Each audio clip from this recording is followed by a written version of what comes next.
बिस्मिल्लाहिर्रहमानिर्रहीम। अस्सलामुअलैकुम। मौत के बाद कयामत कायम होने तक हर शख्स पर जो जमाना गुजरता है उसको बरज़ख कहा जाता है। बरज़ख के लग़वी मायने पर्दा और आड़ के हैं, क्योंकि ये जमाना दुनिया और आखिरत के दरमियान एक आड़ होता है, इसलिए इसे बरज़ख कहते हैं। दोस्तों, आखिरत के मराहिल के वक्त सबसे पहले आपको मलिकुल मौत से मिलना है, और मलिकुल मौत के मायने है मौत का फरिश्ता। उनका नाम हजरत इज़राइल अलैहिस्सलाम है। मौत भी अल्लाह की एक मखलूक है। अल्लाह ताला ने जब मौत को पैदा किया तो उसके सामने 10 लाख पर्दे डाल दिए, और हर पर्दे का तूलो अर्ज जमीनों आसमान से कहीं बड़ा है। मौत की जसामत का हाल इससे मालूम होता है कि अगर तमाम दुनिया के दरियाओं और नहरों का पानी उसके सर पर डाला जाए तो एक कतरा पानी जमीन पर न गिर पाए, और सारी कायनात उसके सामने ऐसे रखी हुई है जैसे किसी शख्स के कदमों में कोई छोटी सी थाली रखी हो। अल्लाह ताला ने जब इज़राइल अलैहिस्सलाम को मौत पर मुसल्लत फरमाया तो उन्होंने अर्ज किया, खुदावंद, मौत क्या चीज है। परवरदिगार आलम ने मौत के सामने से सारे पर्दे हटा दिए और फरिश्तों को हुक्म दिया कि आओ तुम सब मौत को देख लो। फरिश्तों ने जब मौत का नजारा किया तो बेहोश होकर गिर पड़े। जब उनको होश आया तो पूछा, या इलाही, क्या मौत से बड़ी भी कोई चीज दुनिया में मौजूद है? हक ताला ने फरमाया, मौत को मैंने पैदा किया, मौत से बड़ा मैं हूँ और मुझसे बड़ा कोई नहीं, और दुनिया में जितनी मखलूक मैंने पैदा की है उसका एक बार मौत से जरूर वास्ता पड़ेगा। हक तबारक व ताला की अता की गई खुसूसी ताकत से इज़राइल अलैहिस्सलाम ने मौत को पकड़कर अपने हाथ पर बिठा दिया, और इसी के जरिए वो जानदारों की रूह कब्ज करते हैं। हजरात गिरामी, अब जरा मालिकुल मौत की शक्लो सूरत के मुतालिक भी सुन लीजिए। रिवायत है कि हजरत इब्राहीम अलैहिस्सलाम को जब खुदावंद आलम ने नबूवत की खिलत से नवाजा तो खुदा के हुक्म से मलिकुल मौत भी हजरत इब्राहीम अलैहिस्सलाम को मुबारक देने आए। आपने अल्लाह ताला की हम्दो सना के बाद मालिकुल मौत से पूछा कि मुझे ये बता दो कि तुम काफिरों की रूह किस सूरत में कब्ज करते हो। मलिकुल मौत ने कहा, वो खौफनाक और हैबतनाक नजारा आप न देख सकोगे। आपने फरमाया, क्यों नहीं, मुझे तुम दिखाओ तो। मलिकुल मौत ने कहा, अच्छा, जरा मुंह फेर लीजिए। इब्राहीम अलैहिस्सलाम ने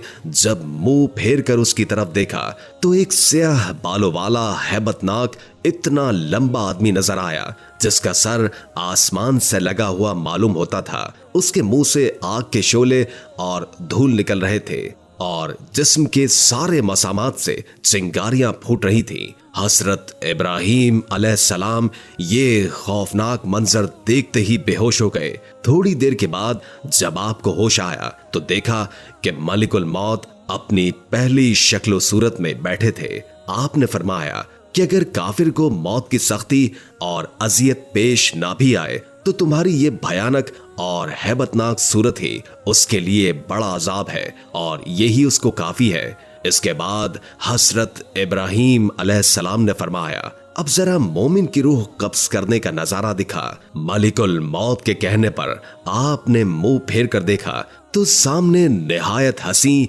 खूबसूरत, खुश फजा और बेहतरीन लिबास में खुशबूदार नौजवान बैठा था।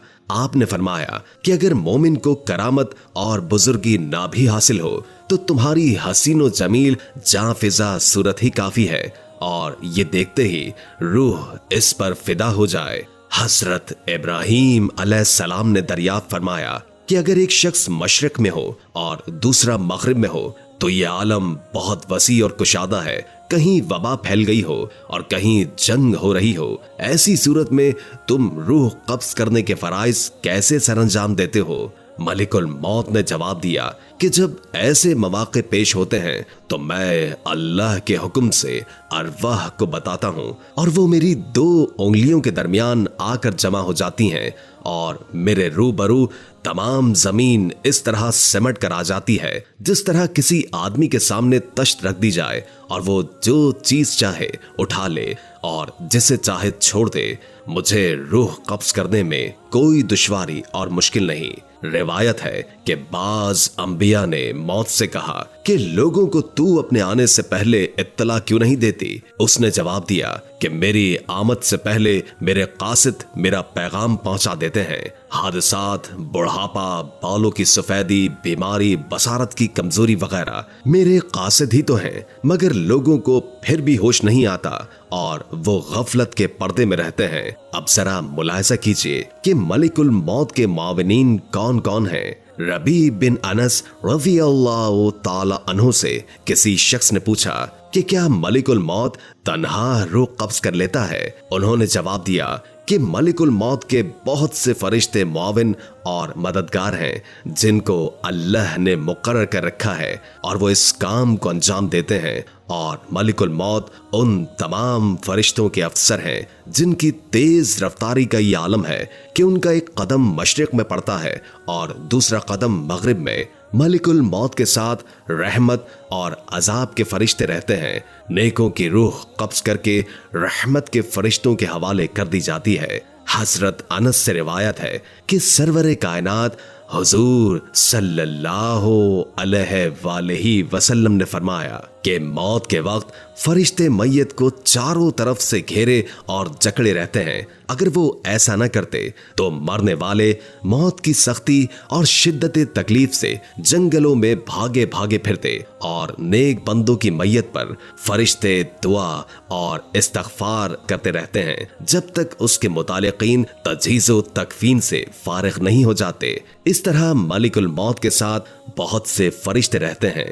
हजरत सुलेमान ने मलिकुल मौत से पूछा कि तुम लोगों के साथ इंसाफ क्यों नहीं करते। किसी की रूह तो फौरी तौर पर कब्ज कर लेते हो और उसे जल्द से जल्द इस दुनिया से मुंतकिल कर देते हो और किसी को तकलीफों और मुसीबतों में इस तरह उलझाते हो कि वो लाचार और मजबूर पड़ा तड़पता रहता है। मलिकुल मौत ने कहा कि ये बात मेरे कब्जे और इख्तियार में नहीं है। हर एक के नाम का एक सहीफा मुझे मिलता है, जैसा हुक्म होता है बजा लाता हूँ। रिवायत है कि शाबान के महीने में मलिकुल मौत को एक कागज दिया जाता है। इसमें उन तमाम लोगों के नाम लिखे होते हैं जिनकी रूह कब्ज करनी उस साल उनके जिम्मे होता है, मगर दुनिया के लोग अपनी आसाइश और आराइश के कामों में मसरूफ रहते हैं। दौलत की फराहमी, मकान की तामीर, खेती बाड़ी, शादी ब्याह, गरज ये के तरह तरह की तैयारियां करते हैं और वो बिल्कुल नहीं जानते कि इस साल उनसे दुनिया छूट जाएगी। हालांकि उनका नाम मलिकुल मौत के कागज में तहरीर होता है और मलिकुल मौत रोजाना हर घर में 3 मरतबा इसलिए जाते हैं कि जिस शख्स की मुद्दत पूरी हो चुकी है उसकी रूह कब्ज कर ली जाए। उम्मीद है कि आज की वीडियो आपको अच्छी लगी होगी। अगर वीडियो अच्छी लगी हो तो लाइक करके हमारे चैनल को सब्सक्राइब कर दीजिए और बेल आइकॉन को क्लिक कर दें ताकि आपको हमारी नई आने वाली वीडियोस का पता चलता रहे। अगर जिंदगी रही तो एक और वीडियो के साथ इंशाअल्लाह हाजिर होंगे। अभी हमें इजाजत दीजिए। अल्लाह हाफिज।